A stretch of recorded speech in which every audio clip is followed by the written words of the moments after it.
In today's episode, we go over some of the most horrifying shark attacks told on the channel so far. From a mother and daughter being ripped apart during a vacation together, to a diver who had his head bitten off by a great white shark. Hit that like button and subscribe right now. These are the most horrifying shark attacks you'll ever hear. Welcome to Final Affliction.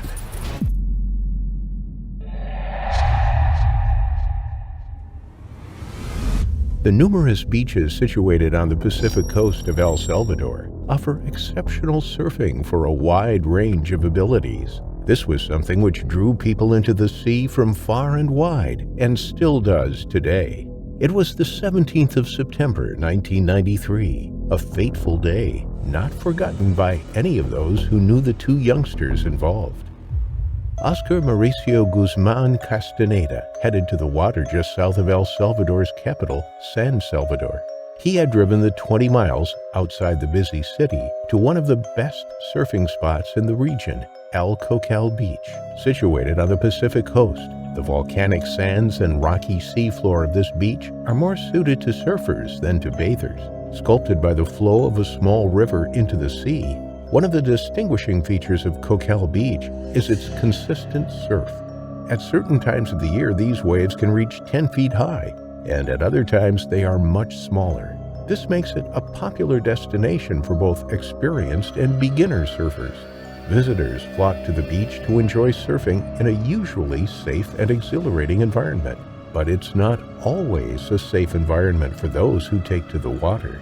Entering the sea always comes with its risks, but those risks are often pushed to the back of one's mind when enjoying nature at its very best. Taking to the water on his surfboard, Oscar paddled out beyond the breakers.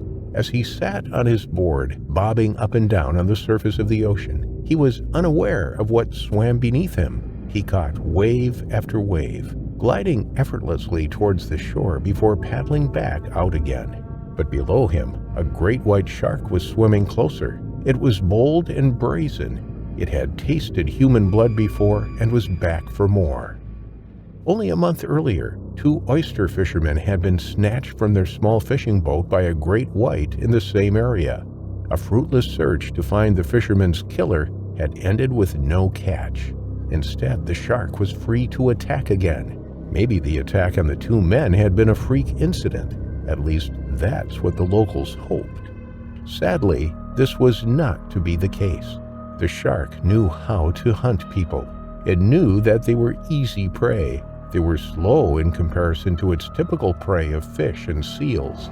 This opportunistic hunter homed in on the surfers at El Cocal Beach. It was drawn to the coastline by the sounds from those enjoying the warm waters. It was scouring the ocean for a meal. Then it locked its eyes onto the silhouetted outline of Oscar's surfboard. From that moment on, its natural instinct took over, and the shark was in attack mode. With no warning, the shark torpedoed upwards through the water column. It struck Oscar's surfboard and sent him toppling into the water. As Oscar grappled with the board, kicking his legs, trying to get back on, the shark came at him again. It bit into his legs, tugging him underwater, but Oscar fought back. The attack continued. Each time as the shark readjusted its grip on Oscar, it bit down again. The sea turned red. The water bubbled and boiled around him. The shark's snout protruded above the waterline, its teeth on display, its huge head a terrifying sight for the young surfer as he clung onto life. Oscar screamed for help, but none came. His legs were torn to shreds. His arms had been sliced from the sharp serrated teeth. The shark shook him powerfully from side to side, knocking the air from the 17-year-old's lungs. But then the shark left. Oscar grew weak. From loss of blood, he lost consciousness. Tragically, the youngster drowned alone in the surf. He was pulled ashore, but it was too late. He had suffered 7 shark bites across his arms and legs. They were deep wounds that were likely to be fatal, but drowning was determined to be the cause of his death. It is terrible to think that Oscar hit the water that day to do something he enjoyed and would have been looking forward to. He had no idea that he had ridden his last wave when the shark struck. Had it been a case of mistaken identity, or did this shark know exactly what it was doing? That wasn't the only incident to happen that day. There was more to come. It seems this shark was on the warpath, and after attacking and killing Oscar, it headed eastwards along the El Salvador coastline. Just 3 miles away, another young surfer was hitting the waves. This time it was Jose de Roque, a 15-year-old who was surfing at La Paz Beach. This beach is a hot spot for locals. Less well known to foreign tourists, the beach is made up of black volcanic rock and sand. It also offers some of the best surf around, which is why Jose hit the water that day. An hour after the fatal attack on Oscar, the shark struck again. Jose was targeted as he sat on his surfboard just off the shore. He felt a sudden knock as something solid hit his board. He didn't immediately recognize it as a shark until he was pulled from his board. His left leg was in the jaws of a 12-foot great white shark. It bit down hard, clamping down on Jose's leg, crushing it between its jaws. He thought his leg was going to snap clean off, and just when he thought he couldn't take it anymore, the shark released its grip and let go.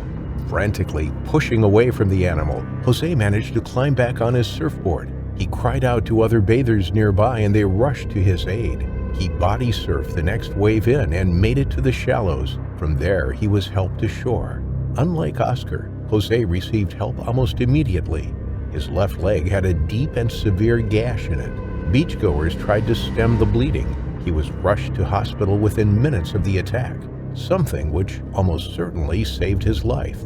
He had lost a lot of blood, and at the time of the incident being reported, it was uncertain whether he would lose his leg or not.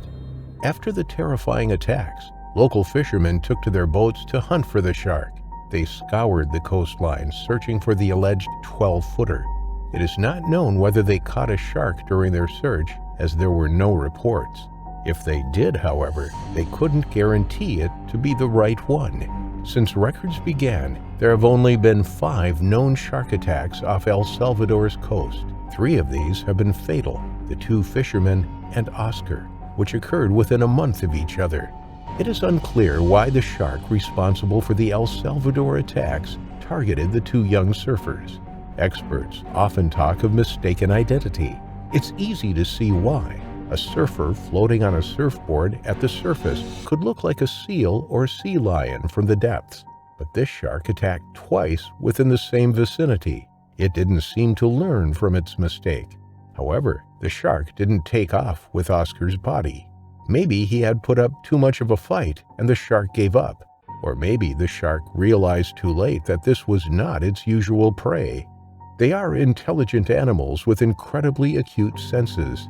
Could this shark have deliberately been targeting humans? Was it the same shark that was responsible for the fisherman's death as well as Oscar's? There may be many theories, but in the end, we will never know for sure. Ever since he was a teenager, David Weir loved to dive in Australia's waters. He held a professional diving license for more than 10 years and was very experienced in the water. He was married with 2 children aged 13 and 3. He had worked as a deckhand on a crayfish boat and more recently had been offered a job as a professional diver.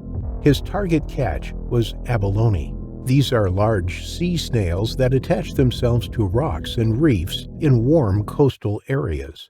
During abalone season, which in Australia runs from November to April, David would regularly fish for them off Australia's west coast. Abalone are considered a delicacy in some parts of the world. They are a healthy food source for many, and whilst they are overfished in some parts of the world, legal fishing of abalone can fetch just over $60 per kilogram or $30 per pound. David and his friends shared the use of the boat. They fitted it to the trailer and drove it down to the beach. They reversed the trailer onto the sand and backed the boat slowly into the water. 29-year-old David and 21-year-old Dave Lashman climbed into the boat. Dave pulled on the cord attached to the outboard engine and fired it up. They motored a kilometer from shore. Their destination was Honeymoon Island, which lies 40 kilometers east of Hopetown. This island is a small granite outcrop frequented by seals and sea lions. They use the island to sun themselves before entering the water to hunt and catch fish. Just off the coast, right whales were reported to be calving. The waters were a hive of activity, and they attracted some of the ocean's greatest predators. Great white sharks hunted the seals and sea lions. When whales were calving, the sharks were attracted by the blood in the water. They feasted on the afterbirth and any weak or lone calves. It was a dangerous time to be in the water. In fact, David was no stranger to sharks. Less than a month before, he and his friends had been chased out of the water by an enormous 5-meter great white shark. And only days before, another diver was chased by a large great white right in the same spot. But that didn't stop David from going back. He knew the dangers. He knew the risks. On the day that David and Dave motored out to the island, the weather was poor. It was September 11th, 1995. There had been recent storms which had churned up the sea. The swell was up, and their little boat rode the waves and smacked back down on the ocean surface. The kelp beds swayed in the strong currents. The sea was murky, and visibility was poor. But David knew where the abalone were. He knew if they could maneuver the boat over the prime spot, he could dive down and collect his haul. Easing the boat closer to the island, Dave held the boat steady whilst David climbed into his dive gear. He was hookah diving, the process by which a diver breathes through a line that is attached to the surface of the water. This way, they don't require any oxygen tanks on their backs. David also carried a pony bottle, a little bottle of oxygen with its own regulator. He clipped this to his harness for use in emergencies. He tugged on his full-length wetsuit and tied his weight belt around his waist. He had a mesh net attached to his belt and a knife in his hand. The water was 8 to 10 meters deep. David needed to dive to the bottom and scour the rocks for the abalone snails that clung to them in large numbers. Dave watched as his friend disappeared under the choppy surface. Seconds later, there was a swirl in the water. Dave watched in terror as he saw the huge tail fin of a shark thrash out of the water. The tail alone must have been about 2 meters across. Dave shouted to David under the water. He was frantic with worry. Then he saw a huge dorsal fin slice through the surface of the water like a knife through butter. There was more commotion in the water, a boiling and fizzing. Seconds later, the white bubbles turned red. Dave couldn't see what was happening under the water. David must have dived into the water just as the shark swam by. The attack occurred within a matter of seconds of David submerging below the surface. Frantically, Dave motored the boat right through the blood-stained water. As he did so, he grabbed hold of the hookah rig. He tugged the air supply hose. It was slack. There was no resistance. He kept pulling, hauling the line on board. Then he got to the end of it. Still attached was a shredded harness, and still attached to the harness was the little pony bottle and tooth marks. David was nowhere to be seen. Dave leaned over the side of the boat. He scoured the water, shouting desperately, but there was no sign of him or the shark. Then he saw something rising from the depths. He could just make out a shadow. Something moved towards the surface. To Dave's shock, David's body bobbed up the surface. He had been severely mauled and, tragically, he was clearly dead. Dave tried to grab his friend's body. He leaned right over the water, trying desperately to grab a hold of David's torso, but his hands kept slipping. Moments later, David's body sank. In utter shock and devastation, Dave sped back to the shore. The engine revved and roared as he tore over the waves. He ran the boat up onto the beach at Starvation Bay and quickly jumped onto the sand. He shouted to some fishermen nearby who came running over. When he told them what had happened, they all ran to their vehicle. They gave Dave a lift to Hopetown to report the incident to officials. The events of that terrible day, of course, still haunt those who knew and loved David. His friends have always spoken highly of him. of the exciting fishing career he was heading for and of his young family he left behind. Regardless of the shark attacks that happen in Australia's waters, you never expect it to happen to you or a loved one. Following a tragic incident such as this, there are always debates about sharks and control measures needed to keep people safe in the water. Shark drumlines and nets are deployed along some of Australia's most popular beaches. Bill Foster, who at the time worked for the Australian Marine Conservation Society, said that the shark probably mistook David for a sea lion or whale calf. People have argued comments like these before. They argue that sharks are highly intellectual and can tell the difference between humans and their usual prey. But sharks are also opportunistic hunters, and when it's whale calving season and they are calving within miles of a dive spot, the water is highly likely to attract more sharks.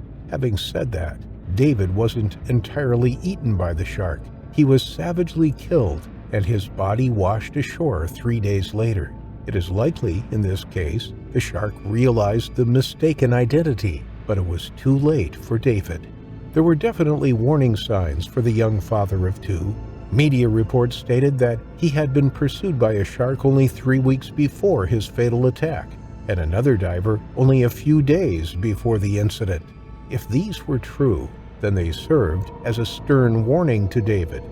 There have been cases when shark attacks have been more common during high water turbidity, as the water is murky and both shark and human are less able to spot each other. On the day of the shark attack, the water was thick with kelp and underwater visibility was poor. All of these things suggest that it was a very dangerous dive that David was embarking on, and the fatality could have been avoided if the conditions or season had been different.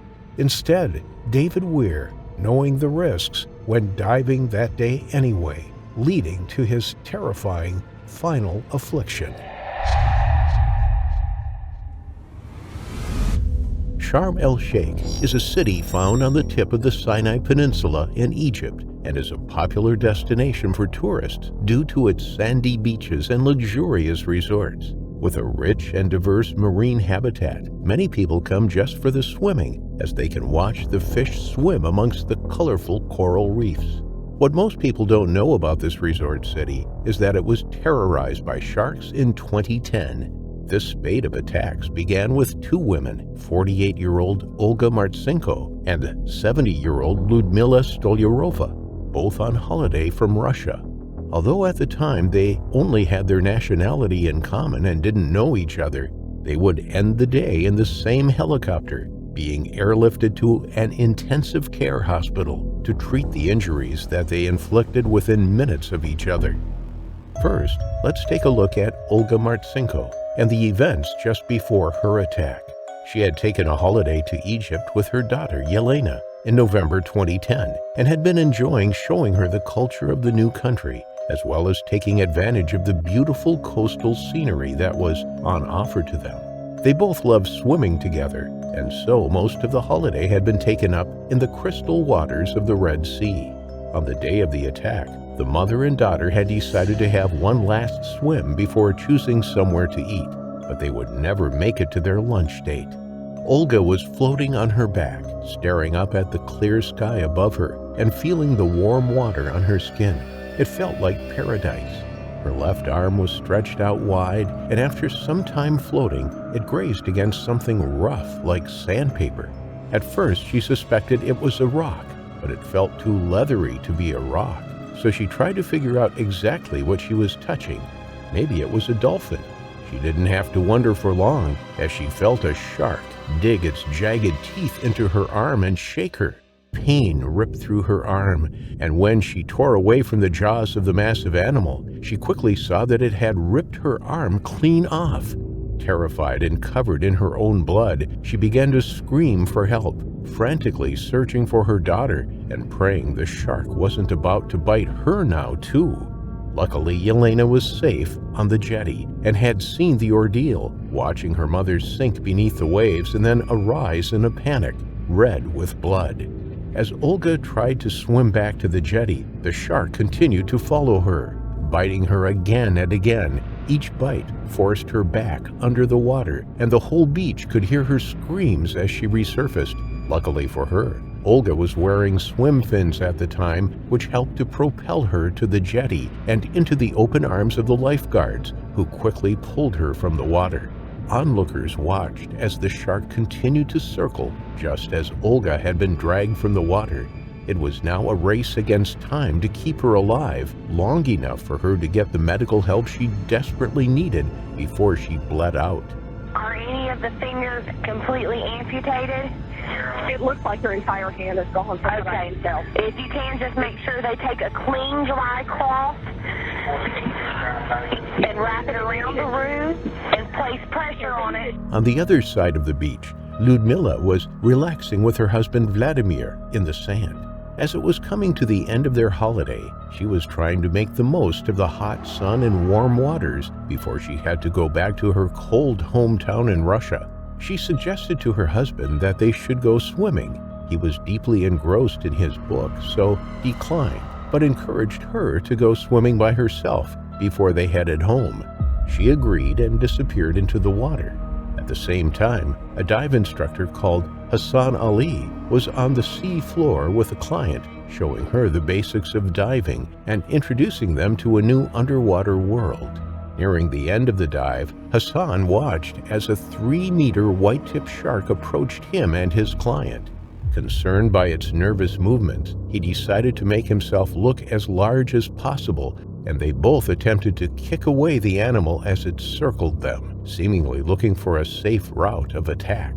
When it realized that it was getting nowhere with the divers, it suddenly shot up to the surface as it grasped another meal, Ludmila.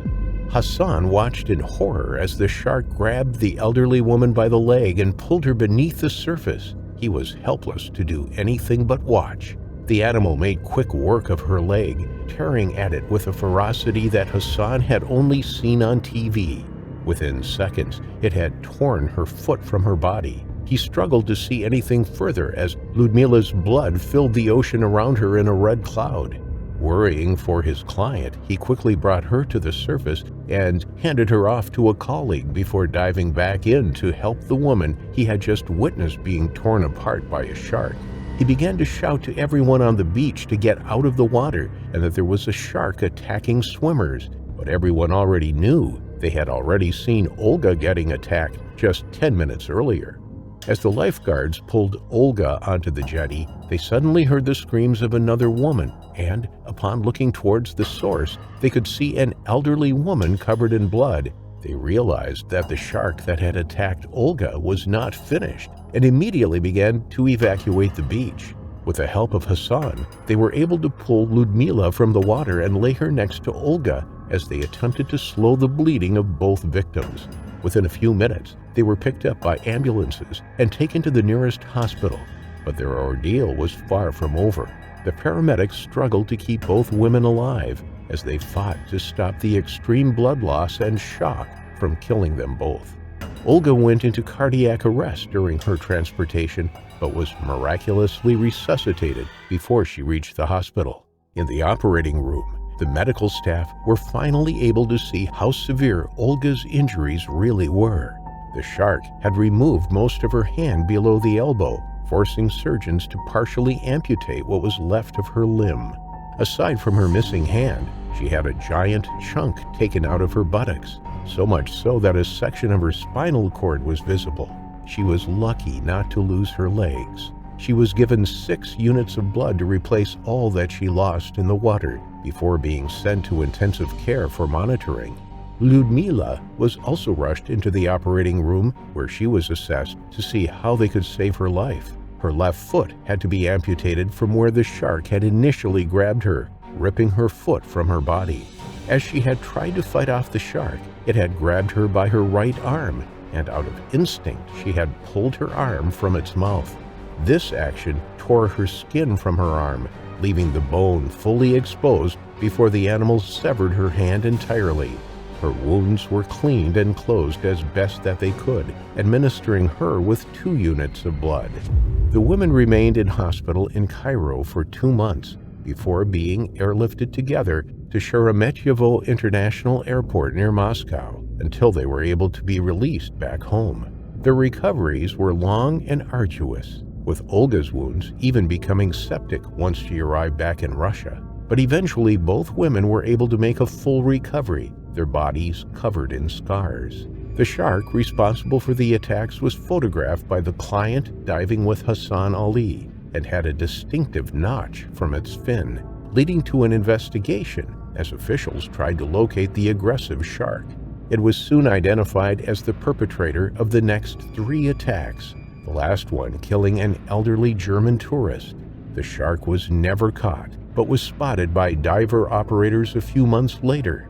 Shockingly, videos were taken of a dive master hand-feeding this shark, a practice that has now been banned. It is thought that the hand-feeding of sharks contributed to the attacks that week as they became less frightened of humans and thought of them as a source of food. This might explain why the shark had bitten both women on the arm, possibly expecting it to be holding food. The divers would carry the food in a pack above their buttocks, which gives an indication as to why Olga's buttocks might have been bitten that day. This story was one of the worst shark attack sprees in modern history and brought a fear of the ocean to the locals for years to come, fearing that if they entered the waters, they would be next to be attacked and possibly meet their terrifying final affliction. Lying on the southern tip of the Sinai Peninsula in Sharm el-Sheikh, a coastal paradise and a tourist hotspot in Egypt with an arid desert landscape, offers an oasis of lagoons, palm trees, and sandy beaches overlooking the expansive Red Sea. Beneath the waves of the sea is a wonderland of colorful corals and a home for vibrant and diverse marine life. But also lurking in the mysterious water are vicious sharks that attack without warning, as one German couple would come to find out. On December 5, 2010, 71-year-old Renate Seifert and her husband Rudolf were in the luxurious Hyatt Regency beachfront resort in Sharm el-Sheikh. Here, the vibrant hues of the sea and sky blended perfectly, creating a beautiful backdrop for a holiday of fun and relaxation. For the 12th time, the couple had flown from Germany and sought accommodation in this luxurious hotel, as it offered them tranquility that they were always craving. The resort was flooded with natural light and breathtaking views of the private beach that drew them back every single year. It was around noon, and the sun was blazing down from a clear blue sky, heating the soft, powdery sand that provided the perfect cushion on their every step as the couple stepped on the beach. Unbeknown to them, the beach had earlier been closed for a few days after several shark attacks were reported in the area on 4 consecutive days. Today was the second day it had been reopened, and so it was packed to the brim and was a bustling scene filled with life and activity. Although this part of the world is blessed with year-round sunshine, that day was particularly warmer than usual. Rudy, as Renate was fond of calling him, couldn't take the heat of the scorching sun any longer, and he decided to grab himself a cool, refreshing drink from one of the kiosks on the beach.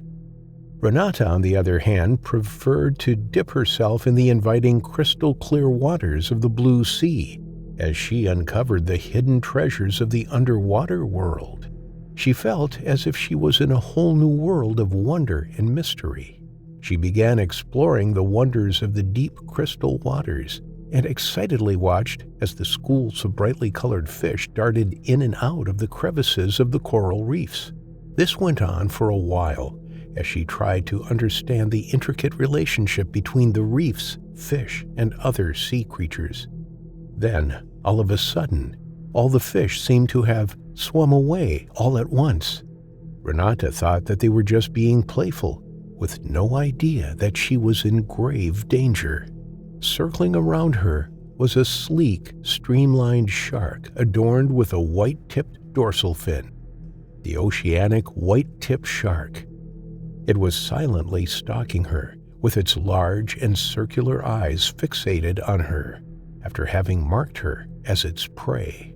White tips are one of the most dangerous sharks, not just because of their sharp teeth or massive size, but because they have a particular set of skills that make them a nightmare for any prey that crosses their path. Firstly, white tips are notorious for their hunting tactics. They are known for stalking their prey from below and using their keen senses to detect even the slightest movement in the water. Once they spot a potential meal, they will accelerate towards it at lightning speed, using their powerful tail to propel themselves forward. With jaws that can exert up to 500 pounds of force, their bite is nothing short of ferocious. But what makes white tips even more dangerous is their persistence. Unlike other sharks, which may give up if their prey puts up a good fight, white tips are relentless. They will continue to pursue their prey, even if it manages to escape their initial attack.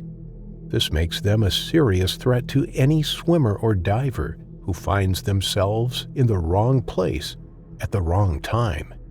Another reason why white tips are so dangerous is their adaptability. They are able to survive in a wide range of environments, from the shallowest reefs to the depths of the open ocean.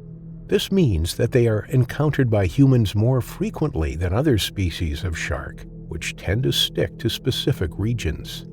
With a sudden burst of energy, the shark accelerated.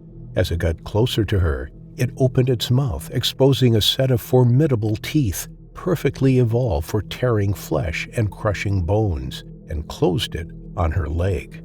Renata immediately felt a sharp pain in her body as the shark's teeth sunk deeper into her flesh. She let out a screeching scream that brought the beachgoers to a standstill. All eyes were now on the water near the jetty she had used to access the deeper water. Her arms were waving wildly in the air as she called out for help. With her legs still between the shark's jaws, it began shaking her violently in the water before finally letting go. Just when she thought the shark was done, it came at her again, and again, and again.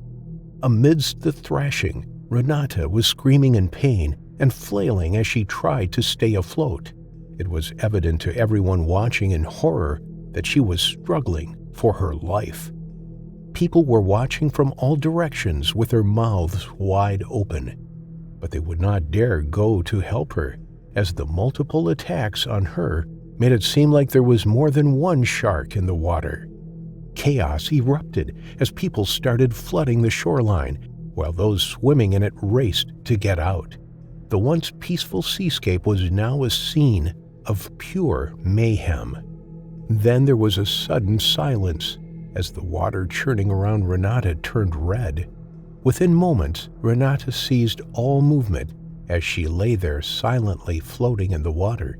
A current slowly swept her toward the shore, where the lifeguards retrieved her and brought her to the beach. She was missing flesh in her buttocks. She had deep bite marks on her abdomen. Her right arm below the elbow was severed, and her right leg below her knee was also missing.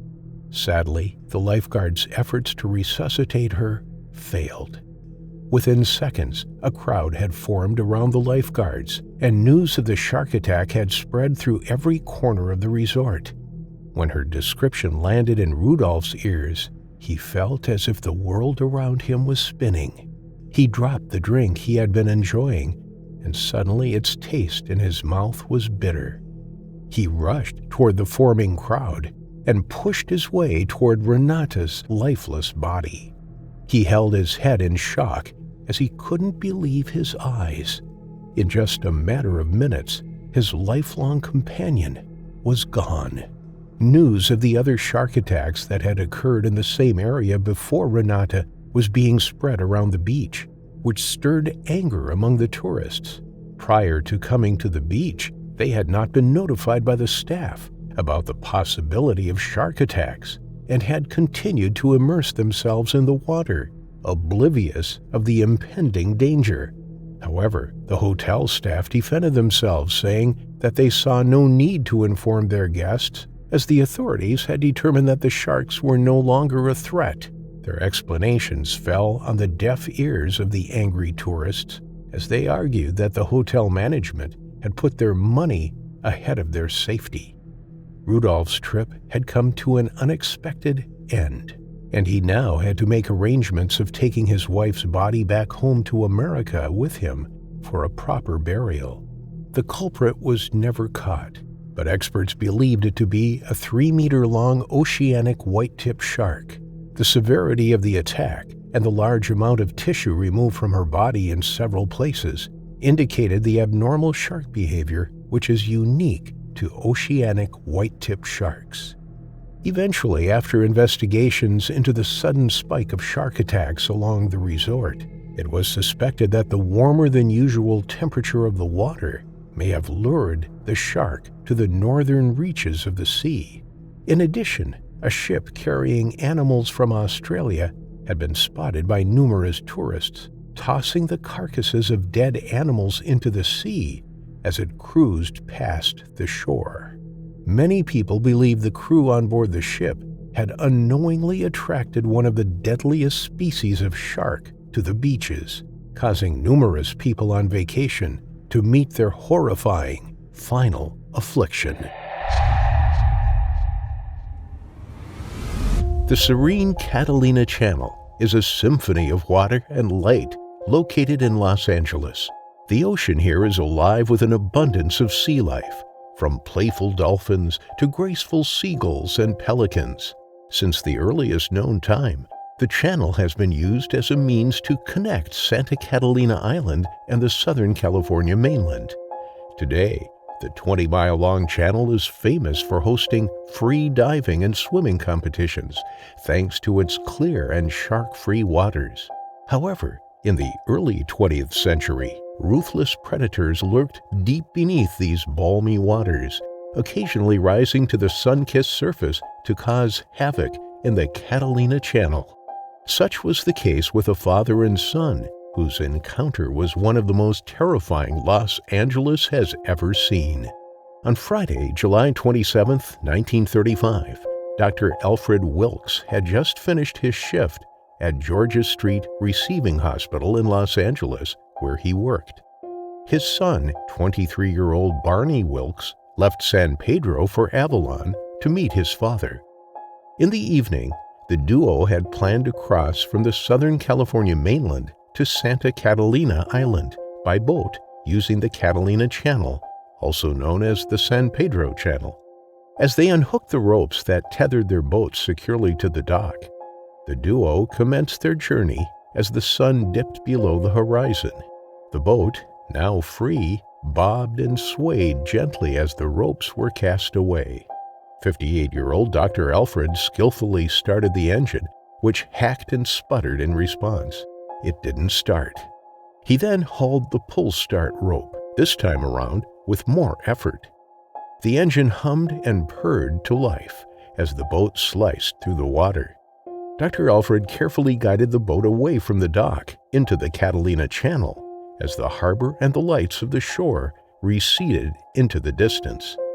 The air was thick with the salty scent of the sea, with the sound of the waves and that of the roaring outboard engine as their only company. Their boat was the only sign of life in the entire vastness. To them, it was a humbling experience to be this small in the grand scheme of life and at the mercy of the elements of nature. The choking and spurting of their boat engine as it desperately gulped the last remaining drops of gasoline snapped them out of their reverie. The steady hum of the motor had now changed as the boat began drifting aimlessly. They had forgotten to check the gasoline level while at the dock. The duo exchanged worried glances as their faces twisted in a grimace of frustration. Dr. Alfred tried starting the engine using the pull start rope, but his efforts were fruitless. They had only covered a third of their 20 miles journey. Their hearts sank at the thought of being stranded at night in the middle of the sea. Suddenly, a loud bang interrupted them. There was an explosion at the stern of their boat. A spark had ignited the engine, worsening the situation by multiples. The odds were against them. The explosion had punctured the boat's hull, and water began seeping in. They desperately grabbed anything their hands could reach to stop it. However, no matter how fast their hands moved to scoop the water out, it was gushing in 10 times quicker. They could see the waterline creeping up the sides as the boat started tilting. They tried to patch the holes, but they were large, and there was multiple to cover. The boat was becoming more unstable and sinking with every passing second. "We have to jump into the water," said Dr. Alfred, before he stood on the gunwale and jumped off the boat. Barney followed suit as well, lunging himself forward into the water. They watched as their boat took its last tilt before capsizing. Exhausted from removing the water from the boat, the duo agreed swimming to land wasn't an option, and thus decided to cling on the overturned hull, hoping that help would arrive soon. They were now at the mercy of the water current and the chilling night cold. Throughout the night, they held onto the overturned boat, using it as a makeshift life raft as they struggled to keep their heads above water. Drenched and tired, the howling cold winds had them shivering and their teeth chattered as the cold water soaked their bodies to the bones. Soon enough, fatigue began to kick in, and they struggled to stay afloat as their bodies were battered by the dancing waves. They looked at each other. The expressions on their faces showed a mixture of fear and determination. "You have to hold on, son. Help will be here soon," Dr. Alfred encouraged Barney. Their muscles were burning with exhaustion, but they were determined to make it through this test of survival. As the first light of dawn began to peek over the horizon, Dr. Alfred's strength was depreciating. His fingers and arms were numb from holding onto the boat all night long. He was visibly in distress. Barney jumped into action and saved him just before he fell below the water after losing his grasp on the boat. He stood on top of the capsized boat and began pulling him up. However, just before his father was completely out of the water, a shark that had been lurking beneath with its beady eyes set on a possible meal cut the waves and attacked, biting Dr. Alfred's ankle. Barney managed to pull him out before the shark could drag him into the depths.